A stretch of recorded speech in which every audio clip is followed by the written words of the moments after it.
Hi, you're listening to Measure What Matters, a podcast by Elevate What Matters, where we pull back the curtain on how funders, evaluators, and communities measure what works and what doesn't. My name is Melissa. I'm the founder of Elevate What Matters and the host of this podcast. And I'm thrilled that we're talking about such an early kickoff topic today of poverty and early childhood programs and community action work, because the field of program evaluation was really catalyzed by the war on poverty in the 1960s, when Senator Robert Kennedy famously delayed the Elementary and Secondary Education Act to basically demand that it was evaluated. That really set a precedent for evaluations of, especially at that time, large scale social programs, including Head Start, Job Corps, and community action programs. And over the last 6 decades, that's filtered to philanthropy, nonprofits, local programs. And so it's really built up the field of program evaluation. So, what a great place to start this podcast with guest than talking about a program like Whole Families. I will say on a personal note, I'm really excited that we're talking about this because my first evaluation of a program from start to finish in the early 2000s was an early Reading First program, which was part of George W. Bush's No Child Left Behind. Lots of feelings around that from all sorts of sides, and I didn't know what I was learning, right? I knew what I was doing, but not. And so it really impacted my development as an evaluator to talk with people in schools, the area education associations that were supporting them, consultants, et cetera, to figure out what was working with that program and what wasn't, and for whom. So, without delay, I am thrilled to have Dr. Wanda Walker and Kristin Dillon on this podcast today to talk about Wilder Foundation's Whole Families work. And to start, I'd love to hear about who you are and your involvement with Whole Families work, which might span prior to your time at Wilder. So, Dr. Walker, do you want to go first and tell us a little bit about yourself? Good morning, and thank you for having us to talk about this important topic. I have been doing what is now called whole family work for over 30 years. I've been in the field, and I was doing programming back in the early 2000s as a soldier in the war on poverty, working for community action agencies. And I actually did a study because I wanted to know what worked. Head Start is actually affectionately known as the original 2-gen program because they were working with both parents and children. And so from that, a lot of the Aspens Institute work was grounded in some of the community action models. I have had the pleasure of working with the Jeremiah program, which is a national program now. And they were the poster child of 2Gen. They started back in the late 90s, and they had a model of providing housing while single moms went to school to increase their education levels. And they also offered a high quality early childhood education for the children on site. And so, really tearing down those barriers, education was the key to that economic mobility for children and families. From there, I've done stints other places and landed here at Wilder about 8 years ago. And it's whole family had been a conversation on and off for quite some time. And over the past, I would say 7 years, we've really began to formalize it. And we've had the opportunity to really make it not just a programmatic approach, but an organization approach. And so our work started with a huge grant that we received, which allowed us to begin foundationally with infrastructure stuff. It's where we started. And so I'll stop there and I'll let Kristin introduce herself and talk a little bit about that beginning work. Great. Thank you so Great. much. Thank you, Dr. Walker. I have my roots, my graduate studies were in family social science. And so, since the time that I was first discovering research and evaluation, I've had a focus on families as the unit.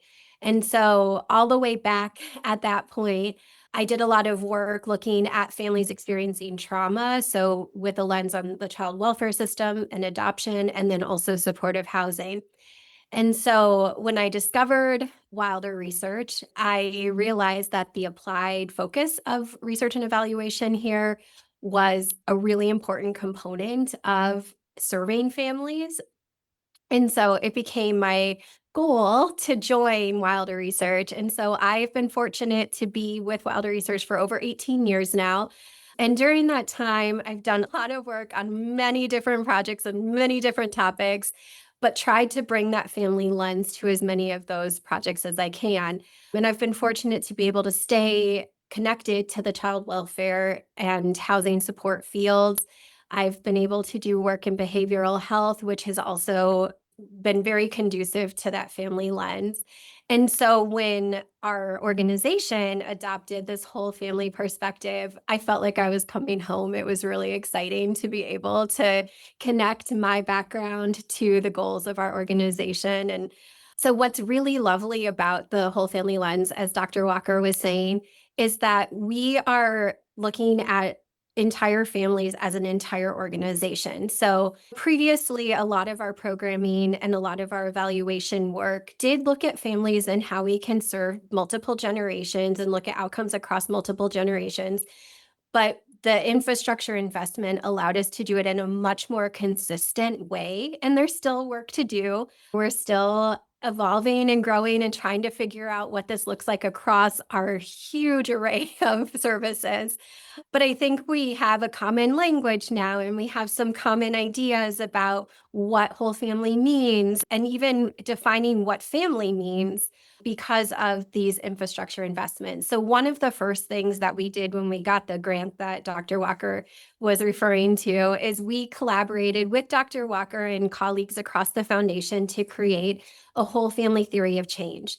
And that theory of change had multiple components to it because we realized that a standalone logic model serves an important focus, but it's not the only thing we needed to be able to come to consensus and communicate what whole family means for our organization. So we did build a very detailed logic model that includes the different outcome areas that our programs and services are geared towards under the whole family lens. Not all programs have the same goals. And so we try to capture the goals that individual programs had and the cross cutting ones.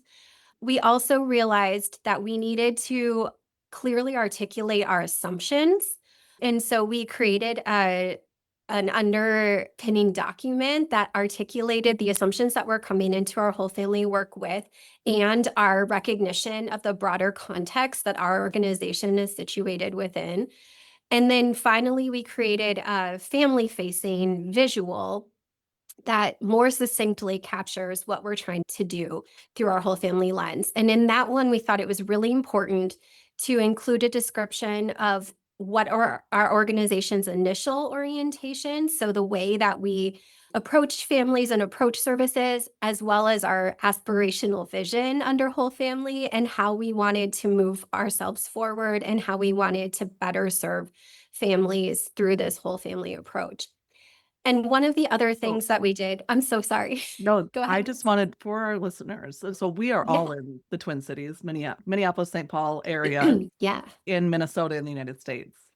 For those listeners that maybe aren't familiar, and I'm saying that because if you're in Minnesota, you know who Wilder is and Oh, sure. beyond. But if you're in another country, maybe just what is your elevator speech of Wilder? Because you have a very unique setup with the foundation and the research arm.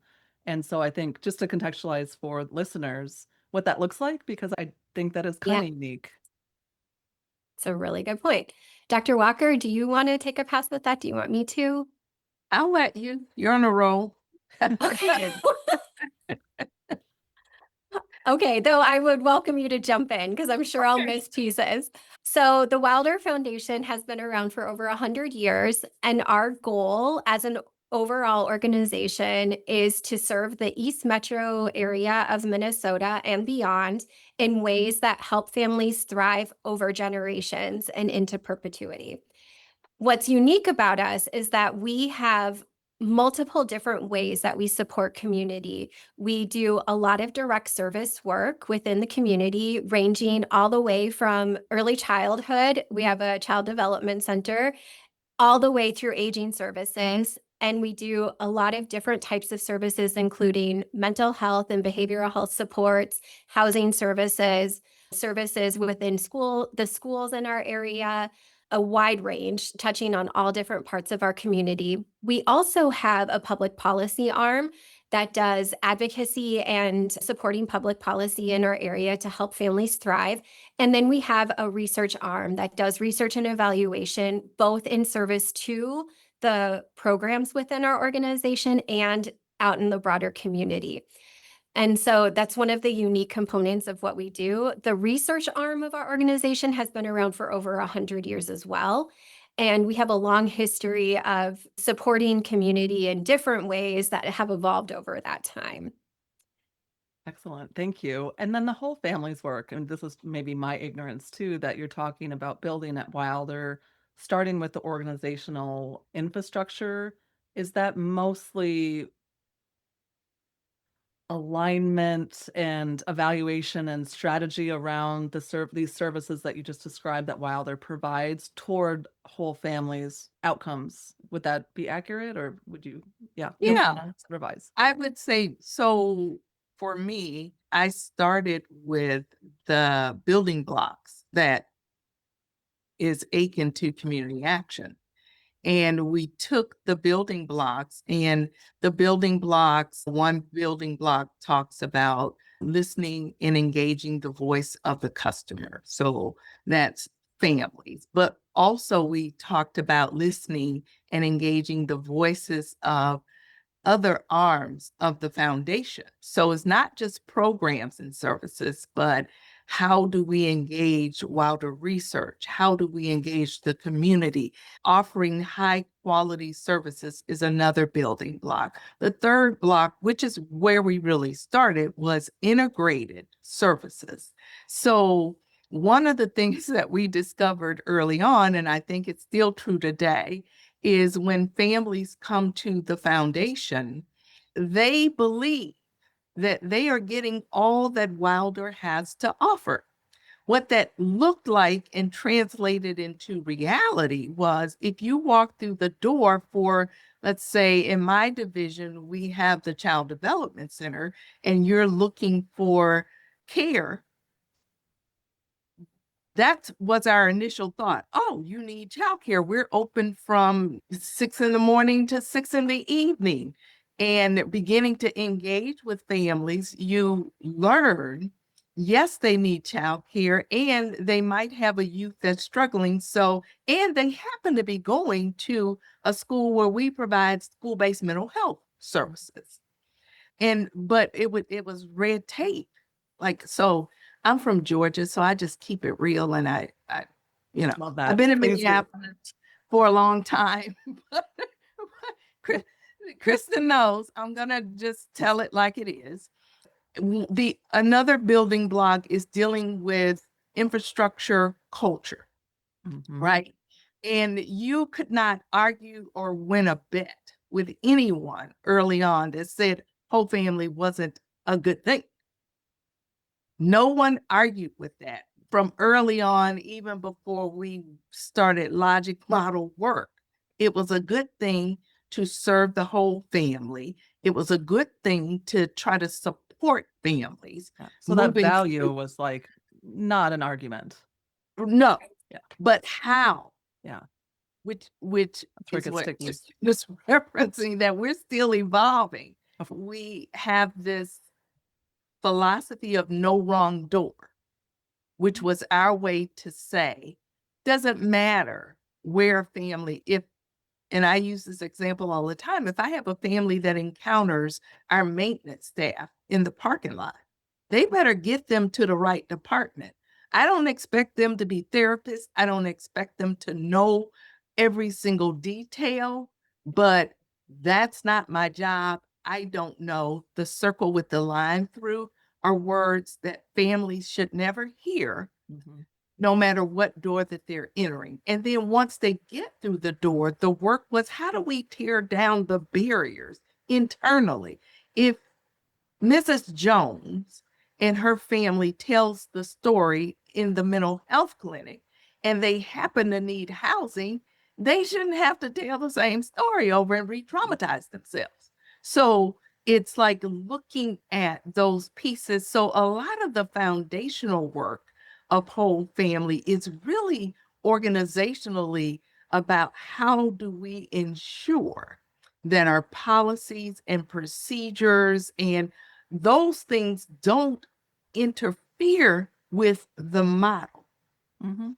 And that can Those are happen. culture questions. You know, when we think about the war on poverty, we're often, even as evaluators, right? And even though we know, but like those are culture questions. Those are organizational change questions that you're answering, not the like outcomes yet Right. of families, of kids, of, you know, We do or- that well. yeah. Nonprofits do that well, right? But and when It's easier to measure. It's it more is. And straightforward. when people hear the word measurement, they often think about numbers and dashboards and reports. Yeah. Those are important things. But if we're only measuring outputs, we may miss what matters most. So the real question isn't simply how many people did we serve? It's did we help people move forward? So I So Oh, I was just no, going to yes, say, I please think go one of ahead. the things that Dr. Wanda touched on briefly, but I really want to emphasize is part of the culture change was helping all of our staff, including those that do not directly serve families, to understand how their roles impact families. And I think there was some really significant work that had to happen there. Again, still a work in progress, but there was, I think, Dr. Wanda was right that everybody was bought into the idea of serving whole families, but a lot of our staff felt like that's a great thing for you, direct service staff, to do, versus that's something that we are all working towards. And I think that that culture change has been probably one of the most impactful pieces. Also difficult to measure, though we do a culture survey, and we did ask in our last culture survey, and I believe we intend to ask again in our next culture survey, which is coming up in the fall, whether individual staff see themselves in the whole family work and they understand their role in contributing to whole family. And I think the numbers were actually higher than we expected during the last wave. I hope that they are even higher during this next wave, because that really is a message we're trying to convey. So you read my mind, because my question, of course, is, well, how do you know what has worked and what hasn't? Clearly, it's like a journey, right? You're never done with that work because staff come, staff go. It's dynamic. So there's a culture survey. And so you know from staff the extent that they're feeling like it is their role and here's what that looks like. Absolutely. And I think informally, the conversations have shifted and the anecdotes have shifted. And I think we're seeing more buy-in to contributing to this whole family culture now than we did initially, when it was more of a, that's a great thing for you to do. Yeah, that's quite a shift. and it's touched all. So you think about staff come, staff go. We just redid our whole new employee orientation, Mhm. and it is included in that, whereas it was a buzzword before, but it's real work around that. It's linked to our organization strategies. Yeah. And so people can actually see a through line. When I first got here, I used to have people in our IT department say, "You're our customer." And I would say, "I'm not your customer. I'm your colleague." Yeah. We have one customer, and it is families. Mhm. And getting people to understand. So, for example, in accounting, we do housing. When my team puts the request through, if you fail to process the payment that needs to go out, you impact a family's well-being. So that's your through line. You may never see them. Y- You don't know who they are, but they are depending upon us Mhm. to process that request timely so that they can remain stably housed. So those are the examples. We are doing an event in less than a month called Wild About Learning. And it is the first time that it will be an all organization back to school event. So I went around and I started Cool. asking finance for money. Yeah, we're going to pay this out of program budget because one of the building blocks is you look at your funding. And we've really worked with the development team to not do siloed fundraising. So we've had a whole family campaign that was very successful where we raised millions of dollars to be able to do this work to support families. So it is iterative in terms of you figure out where you are, and then just as sure as we're moving smoothly, there's going to be a blow up. So, and then we have to center families and say, whoa, wait, Yeah, you do this how work, something's gonna go off the rails. You just have to it be does. ready for it, and then you respond. And that kind of brings me to one of my next questions, though, because I love that we're talking about the culture shift. Painting that through line resonated with me a lot because when I was at the University of Minnesota full time, there would be a lot of well-meaning programs that would maybe teach nonprofits or people aspiring to have a nonprofit or some funding for their community work how to go after a research grant, and then they would award so many grants. So on the surface, you're like, "Oh, that's really cool. That sounds great." That's what I would have said. And then I got to be on the receiving end of phone calls of people who didn't get it, even if it wasn't my program, because I'm the U, right? If you're at the U, you are the U. I had nothing to do with that actual program. And then I will never forget sitting and talking with a gentleman about how he felt duped, basically, because he still had no money for this program he's pouring his heart into. And you're talking about families and housing, so that's even a bigger impact to their life and daily life. But these are complex emotional initiatives with a lot of people who care and a lot of things that you could measure. And we all only have so much resource, time, money. What does it look like to prioritize what you measure internally, what you measure for funders, what you measure for those thinking about that theory of change and logic model? How do those decisions get made? Because I just don't feel like we talk about that often, but we're doing it because we have to. Right. Yeah. Do you want me to take a pass at this one or do you? I can start us off. Okay. Yeah. One of the things, and this is really one of my true pleasures of working with Kristin and Wilder Research, we think and we believe that data should never exist simply because we have to report. Okay. So we collect data to answer questions like, are families better off? Are barriers being removed? Are we creating opportunities? Are we making the best use of resources? And that's why sitting at the foundation is so unique because poverty is complex.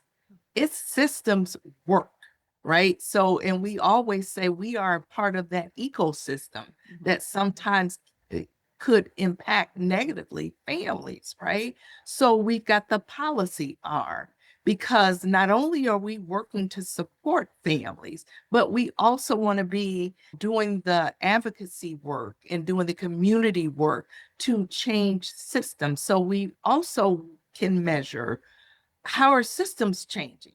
What bills are we supporting? What is our platform for this session?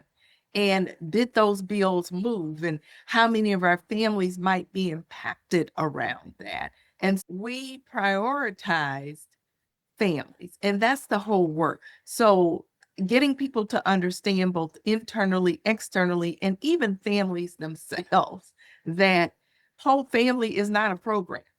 It is an approach. It is a philosophy. It is what we do. It is what we think, and it's how we do it. Mhm. And so I walk around at least 3 times a week, and I say this, Kristen will tell you I do. We all I have can tell. different I've heard it people different are iterations though. forced. Yeah, sorry, go ahead. I didn't mean to talk over you. No, I walk around and I say, you do realize we all have a job here because people are poor. Thank So you. let's show up and show up for families.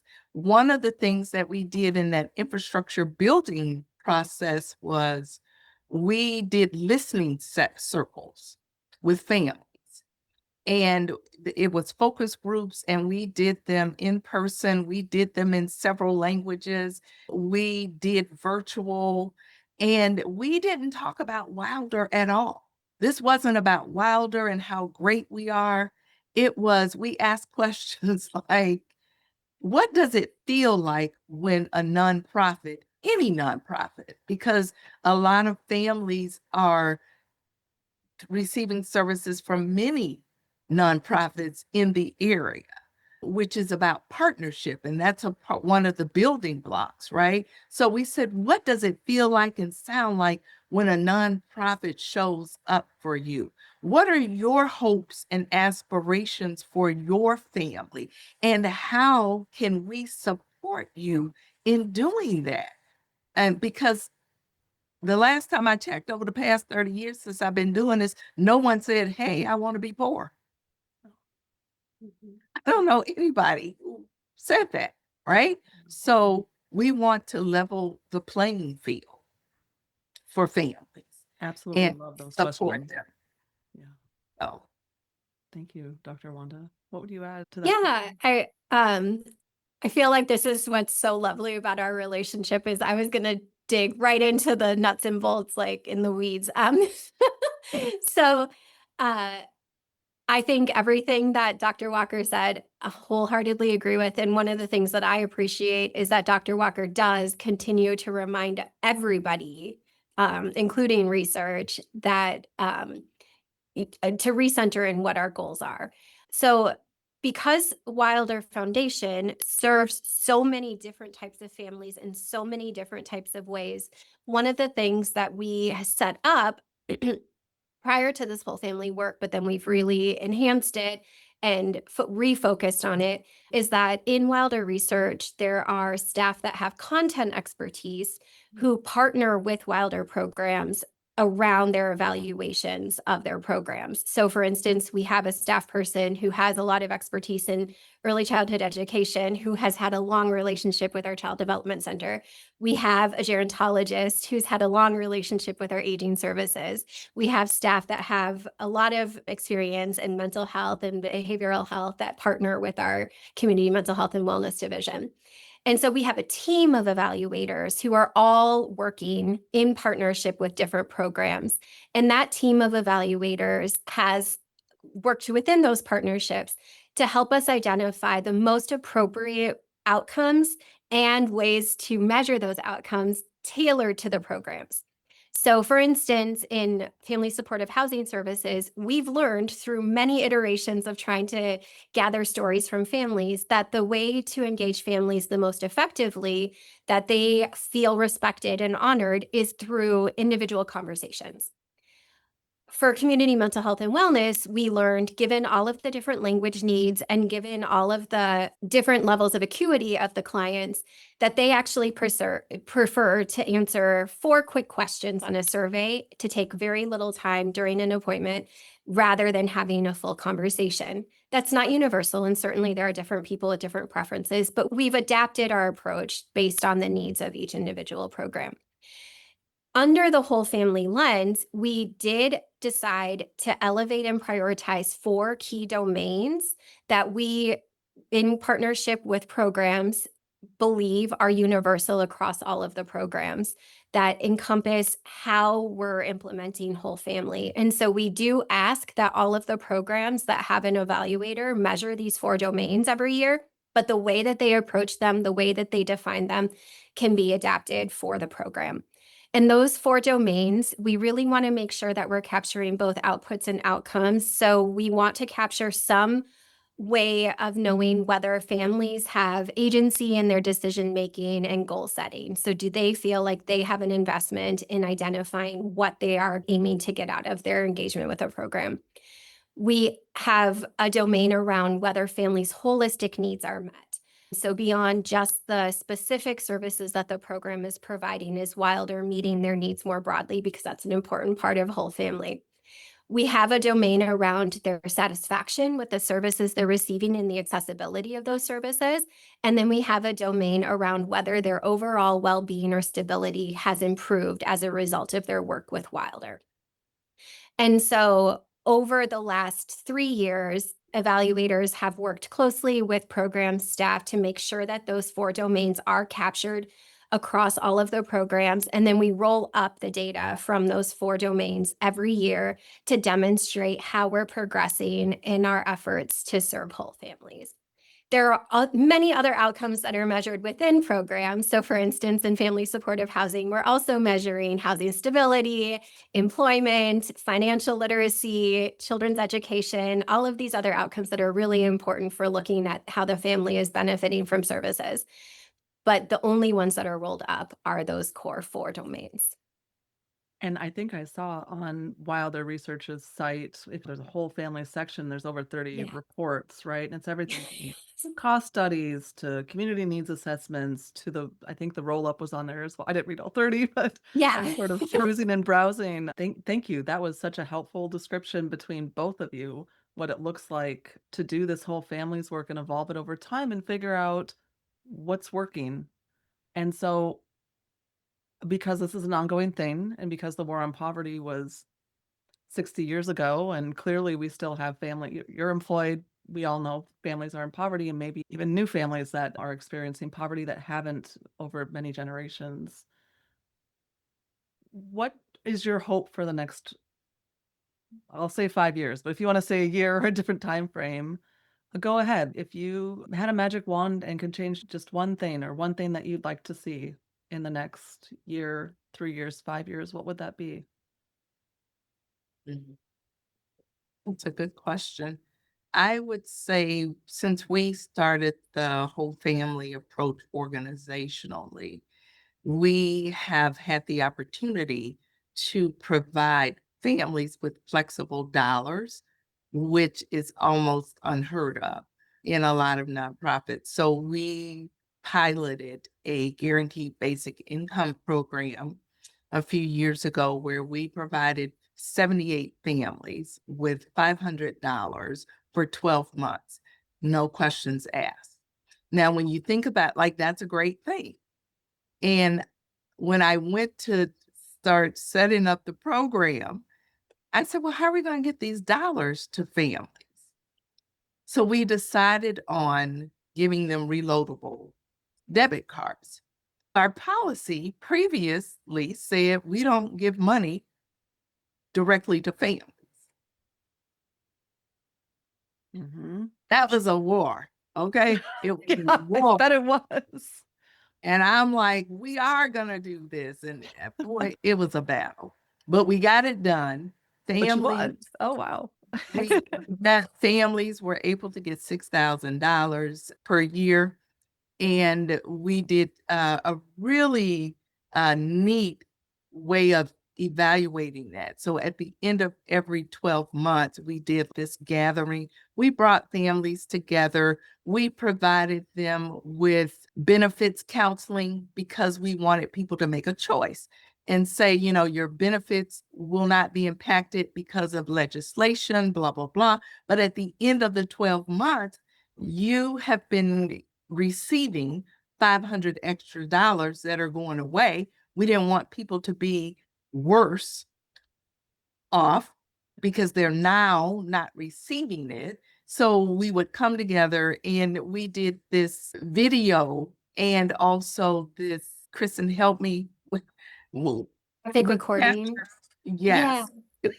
And but the stories. So we asked one of the questions, how did this program and receiving the dollars monthly help you feel better spiritually, mentally, financially? We look at whole being holistically. And the story that I will never forget, one person said, by me being in this program, I no longer had to prostitute myself. Oh, wow. Real talk. That's hard to hear. Right. Yeah. And she talked about her daughter could go on vacations with her dad's side, but she could never afford to take her daughter. They went on their first vacation. And guess what? When you do a guaranteed basic income, I don't care where they went. I don't care what they're spending the money on, because families know themselves best. And that is the role that nonprofits have to take and trust families. We are experts.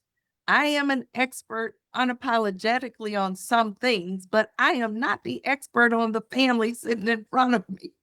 I am just the expert in my own family. Yep. And my grandkids may say I'm not, right? I was going to say, yeah, that might be contested in my own family, but I know more than any other family.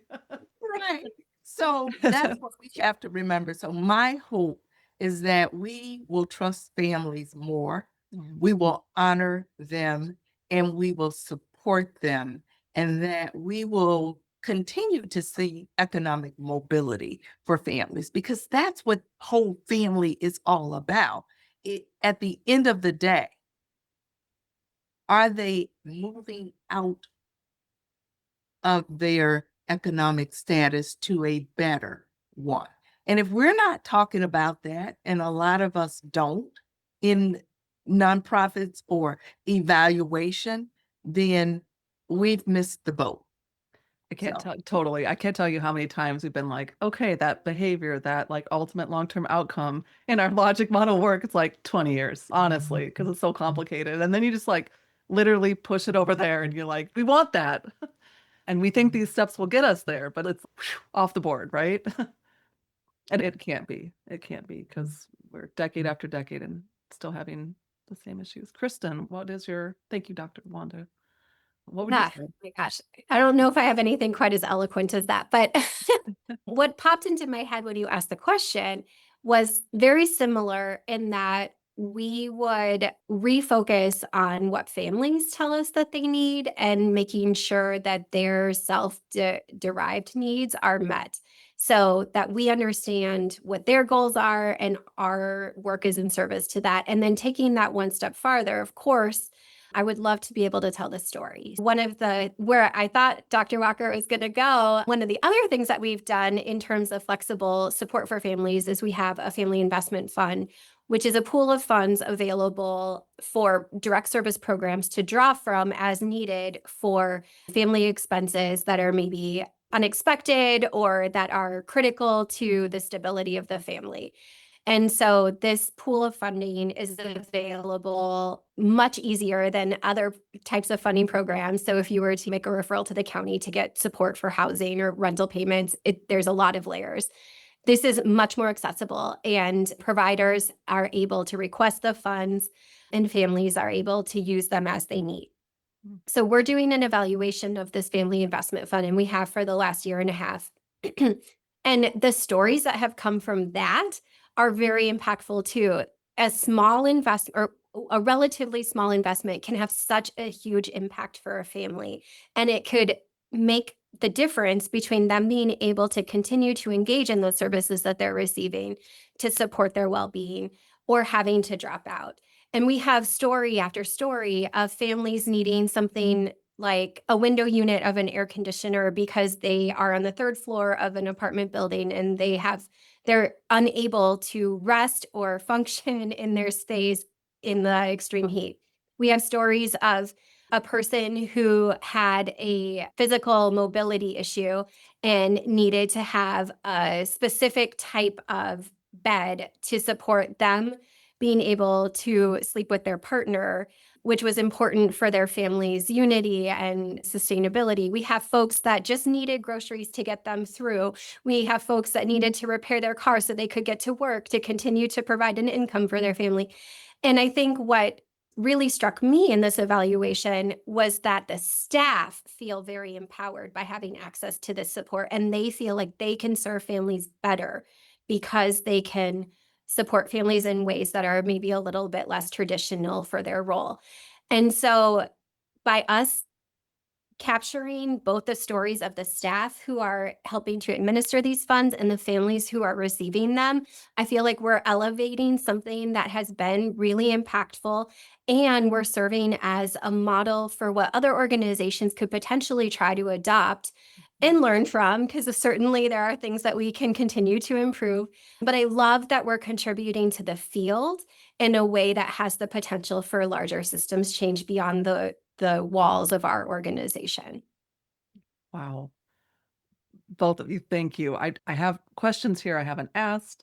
I have at least 3 times as many questions that I wanna dig into that I didn't have until heard both of you share what you have, and I'm really seeing on a deep level, especially from each of your responses to that last question, how things are so interconnected. A small thing, take a vacation, that's quality of life, and that impacts it's a ripple.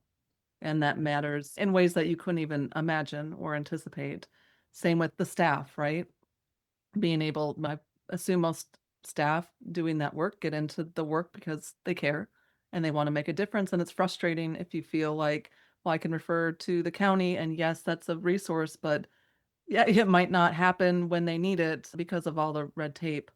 And I have questions for you both that I'd like to maybe explore in a future episode because we'll probably wrap this one up on balancing accountability with learning, on how you share these stories that are so impactful and who needs to hear them, and what other organizations could learn and where you're going to. I get okay. So I will. I told you I have a lot of. We have a lot more to discuss. So would you be willing to come back in the future and do a part two? Thank Yeah, you so much. absolutely. Well, thank you both. This conversation has been really rewarding for me, and I know our listeners are going to appreciate these insights that you've both shared. So thank you for your time in coming. When I post this, I can also share any resources about the whole family's work that Wilder Foundation is doing so people can learn more, along with contact information for Dr. Wanda and for Kristin if you'd like to reach out to them if that would be okay for with both of you. Yeah, absolutely.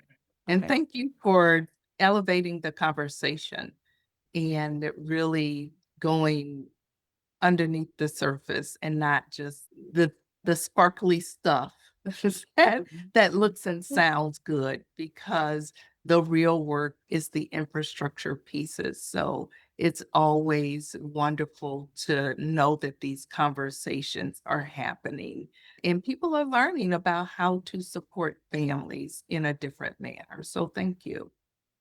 Absolutely. We all want to see real change. So I so appreciate you being willing to come on. And I really look forward to the next time. Yeah, me too. Thank you. Thank Thank you. you. Take Take care. care. Take care.